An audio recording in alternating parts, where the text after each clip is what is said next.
was pretty cool. All right, let's see.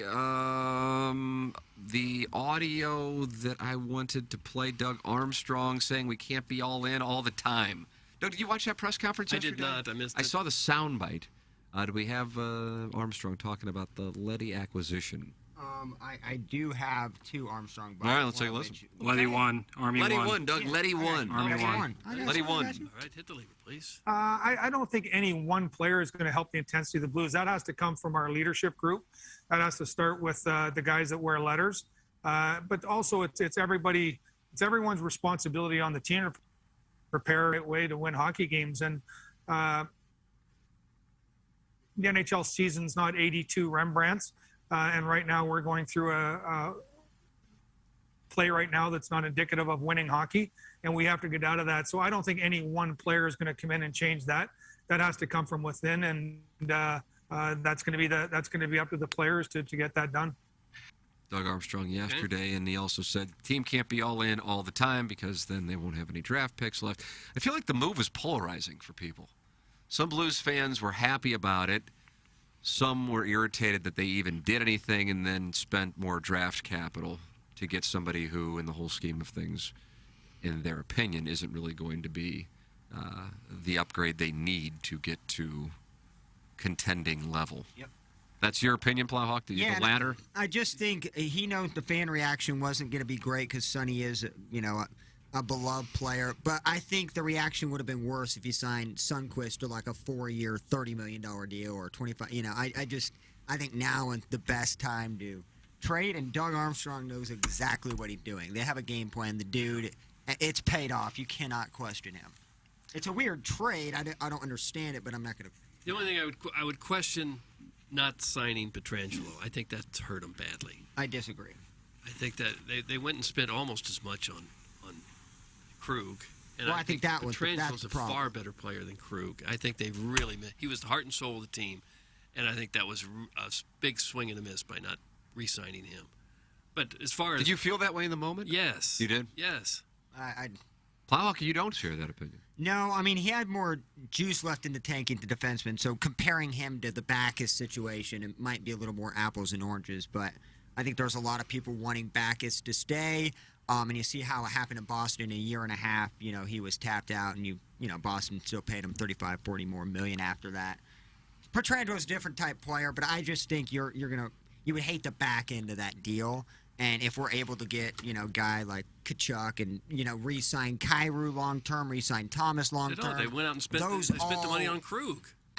If you want to make that was a problem. But I still was in agreement not to give Pietrangelo that extra year or two that he got. He was a star. He was the best player. He was the core of the team. I don't disagree, Doug. I'm just saying with the money and the years invested, I just don't think he could do it. Well, they've done nothing without him since he left.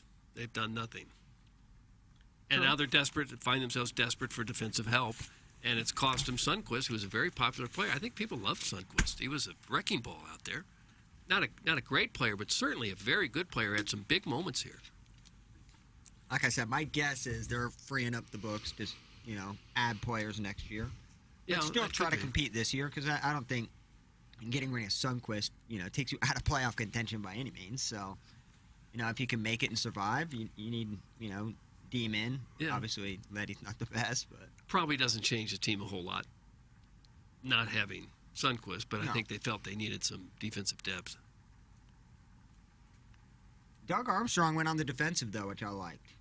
Usually you don't see him kind of poke at the media and the fan base, but he did a little With bit. his comment, you can't be in all the time because then you'll be writing next week that we don't have any draft picks left. Correct, yeah, that quote was, and he did it with a smile on his face. I don't think he did it with malicious intention, but I do believe he was, with this trade, he knew what the fan reaction was going to be and kind of went out in front of it. Which I Doug thought was Harrison's brother Master usually doesn't turn his attention to you. It's mainly Iggy and Jackson. He says, "What are you talking about, Doug? Pietrangelo was a complete a-hole. Krug is a really good player." Well, that's wrong. Krug is a good player, but he's no Alex Pietrangelo. I got to tell you, I'm a little confused by the text. I don't know what's going on. I don't know if it's acting.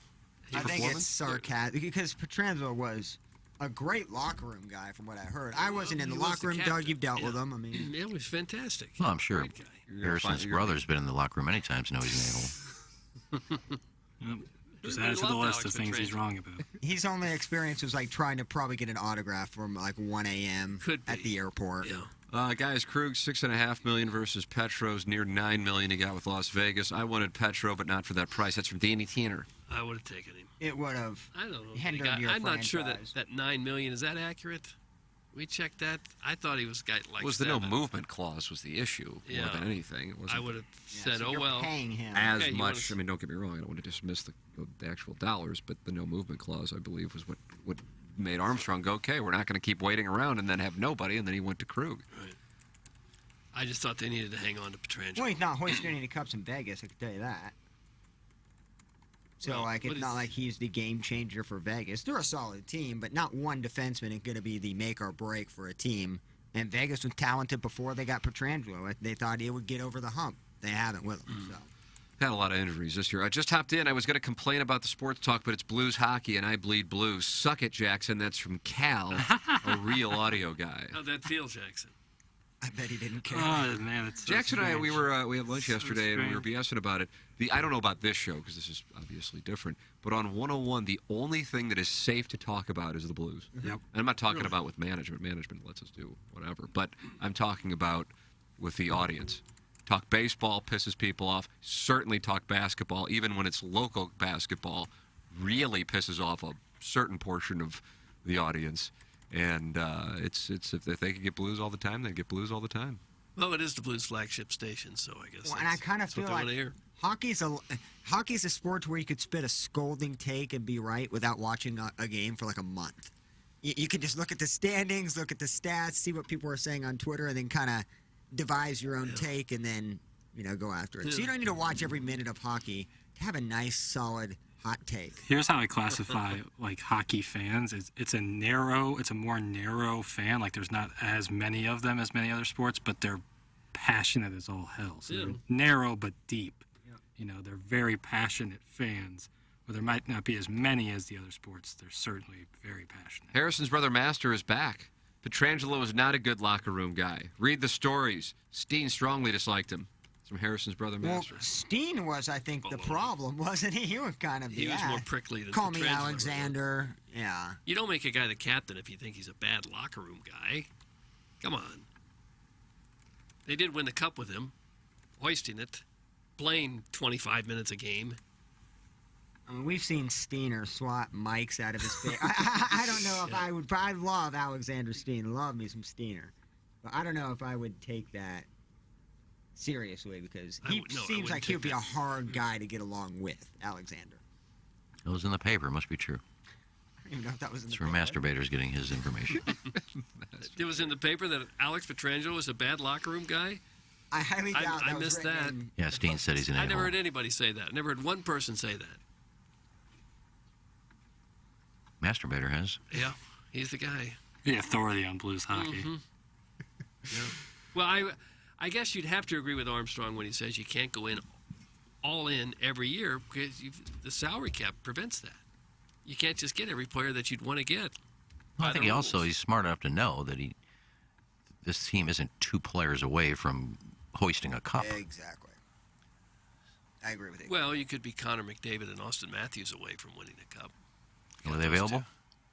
Well, I don't Yeah, know. well, you're in the superstar route. I mean, Yeah. I'm talking getting Matthew Tkachuk would be a game changer, but you're talking 9 or 10 million AAV for him.